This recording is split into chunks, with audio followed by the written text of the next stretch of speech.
Ladies and gentlemen, I believe the opportunities are there. All we need is to go out and grab them, and all you need from us is to create an enabling environment to allow you to take advantage of those opportunities. We are here, together with my brother, to give you that assurance that it is our desire and objective to do everything that we can to facilitate you to do that which you do best. And if you are able to do that which you do best, we are able to create jobs, we are able to grow economies, we are able to feed populations, house them, we are able to create the peace, stability, and security that we need for Africa to prosper. But this you're not going to do alone. You need each other, and you need to support each other.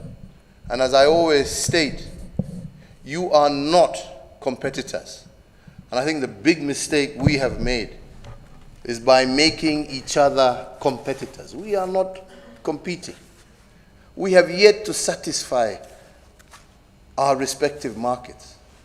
Our problem is that we are not working closer together to meet the demands that our people have.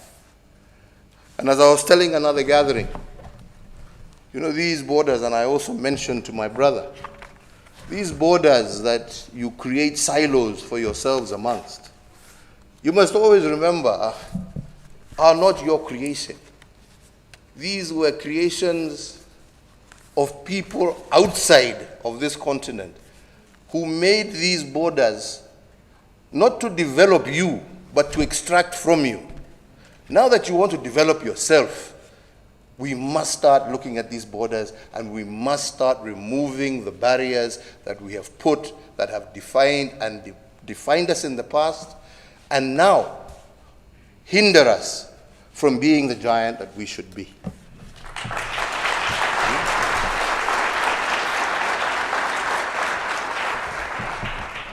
I was telling my brother this morning the ridiculousness of our borders, that we in Kenya have a border demarcated with, on one side with Tanzania,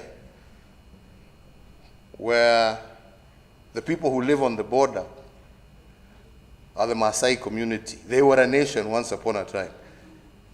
Now today, they are Kenyans, they are Tanzanians, and yet they are relatives, but they live on two sides of a border. This is not proper.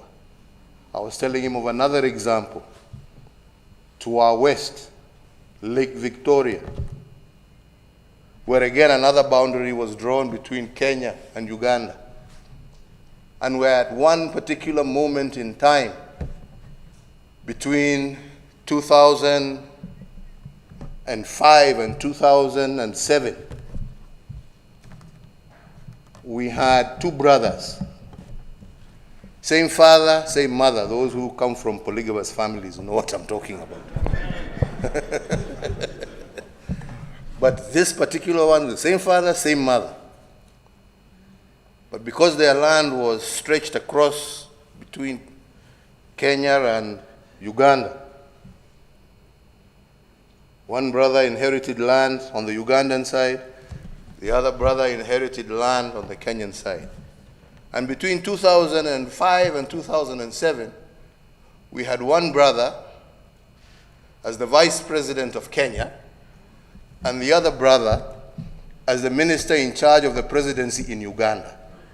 Now, I don't know whether you can find a much more ridiculous situation to explain the kind of position some of us find ourselves in.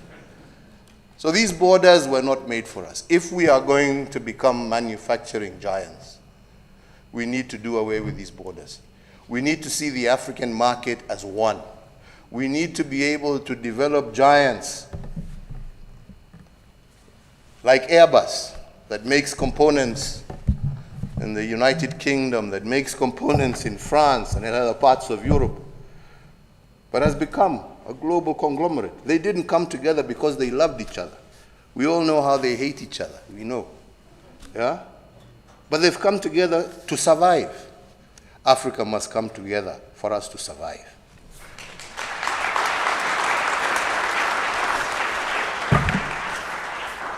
Survive and indeed prosper. I wish you all the very best. I am very excited that my brother has pushed this agenda of Kenya Airways and South African Airlines, and I am very hopeful that in the very near future, I shall be one of the first customers on a Pan-African flight that is owned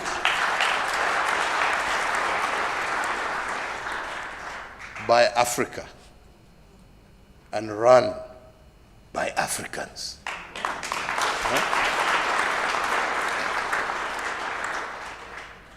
There's a story that says it's better to own a small piece of a big thing than a big piece of nothing.